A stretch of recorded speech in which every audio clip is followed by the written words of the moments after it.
As promised, I have Jay in the studio from the CCMA. Good morning, Jay.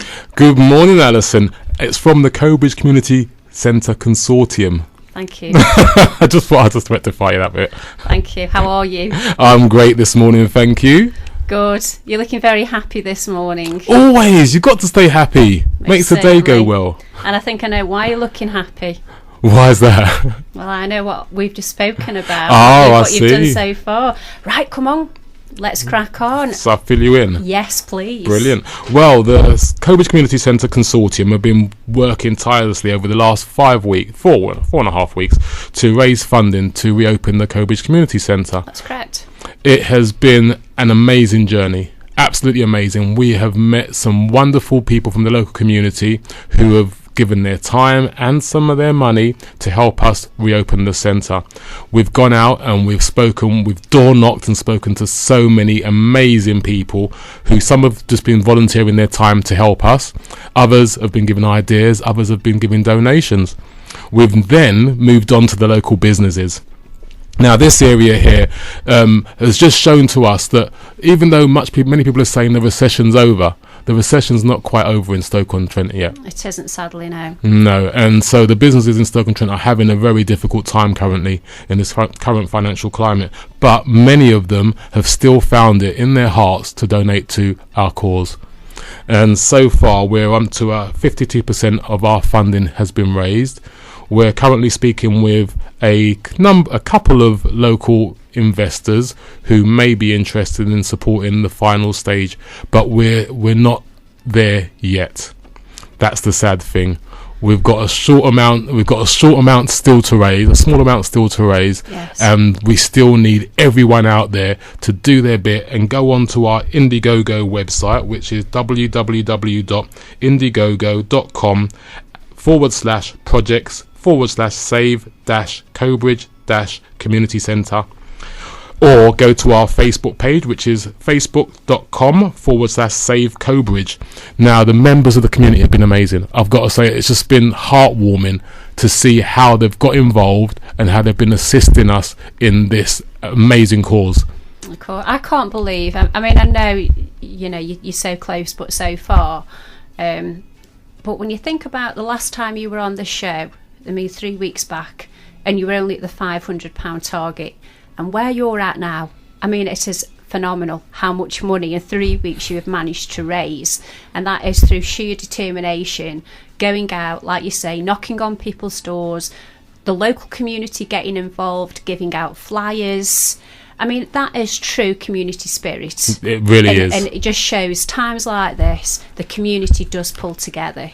They do, and I think that's what's been amazing about this journey, because we've gone out and we've actually spoken to people about what their needs are, what it is that they really think that the centre should be providing for them.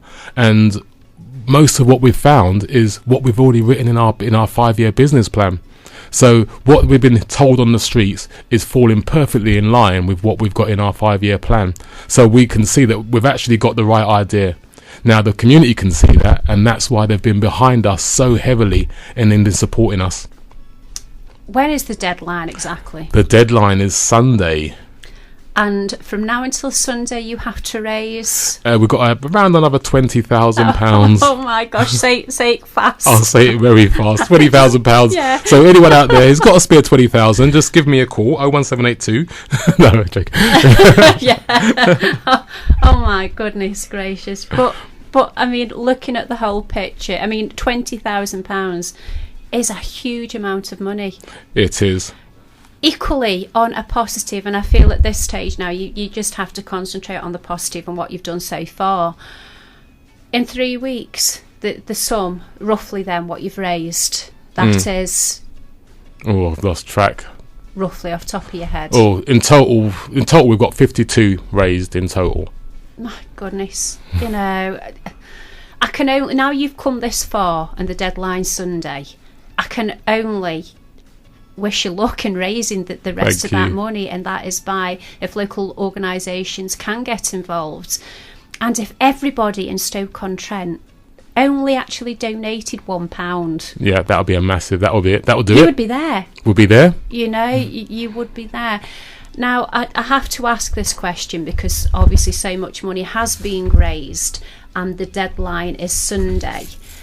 Could you just explain to the listeners what may happen to the money what's been raised so far? Right, the money that's been raised so far, deadline. That's it. If we haven't reached our target, we don't know. I'll be honest with you, I don't know at this present moment in time what's going to happen, because we've got a meeting on Monday with the trustees from the Cobridge Community Centre.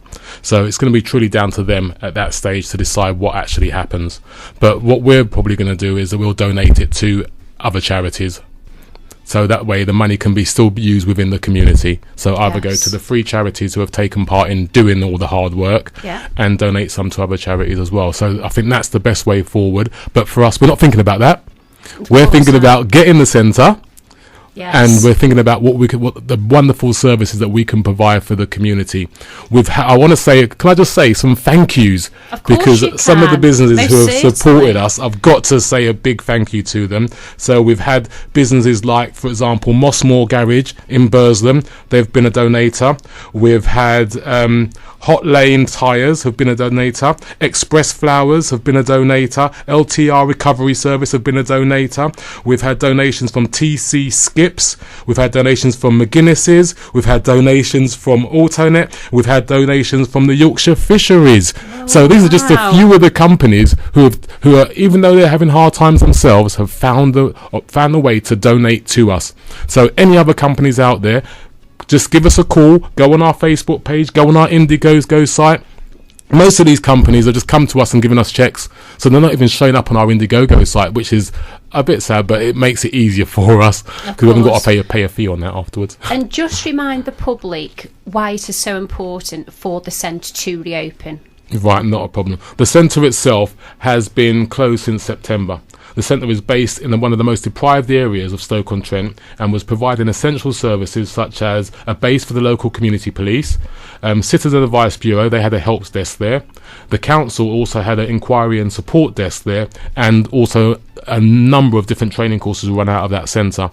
Now, the local community have said that they want some of those services back locally, so that they, especially for the elderly who can't get into Hanley to some of those, to go and speak to the council or to go and get some advice, they need something local that they can get to.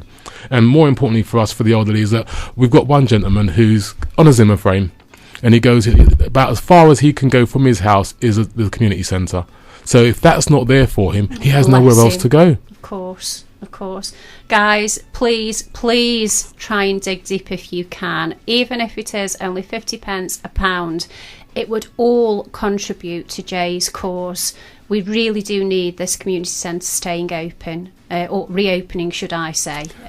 Sounds well, doesn't it? Very well. But the importance for the local communty, and for the elderly, and for anybody else, and for the young people, for the whole community. Definitely. Like I say, I used to attend so many different things there, and even like creches with my children, and even things like just popping in to pay, say, a council tax bill or something. And it's those things, those places which make it that little bit more convenient, bit more easier. That's right. But the community needs it. It does. It desperately needs it. And we've also currently on eBay, we've been donated, it's been donated to us, a Manchester United ball with signatures on for the 2003 team. So you've got, who have you got on there? Ronaldo is one of the signatories on there, off the top of my head. And we've also been donated a Stoke City ball team. Stoke City ball with signed by the team. Get it right, Jay? It's okay, I've just slipped up too. Signed by the whole team, and they're both on eBay. And we've actually put a little mention on there about what our cause is and what we're trying to do. So we're auctioning those two items: the Manchester United football 2003 team and the Stoke City football 2013 team. So get onto eBay as well, pledge. And we've actually had quite a few views and quite a few followers at the moment. So we're really interested. That went on Wednesday. That went up on Wednesday. You need the bids, though, not just the viewers. Stop watching now. Stop watching and get bidding. Get bidding, that's it. You tell them. Listen, Jay, thank you so much. And hopefully in the new year, because I would like to invite you back again just to hear the final outcome. Most definitely. Thank you so much for having me. And so would the listeners as well. good luck. No pressure for 20 grand this weekend. But do you know what? I've got every faith in you, because your determination, your passion, fantastic. Thank you so much, Alison. And Merry Christmas. Merry Christmas to you too. Merry Christmas, all the listeners. Thank you. Right, up next are the ad breaks and a little bit of Flow Rider straight after.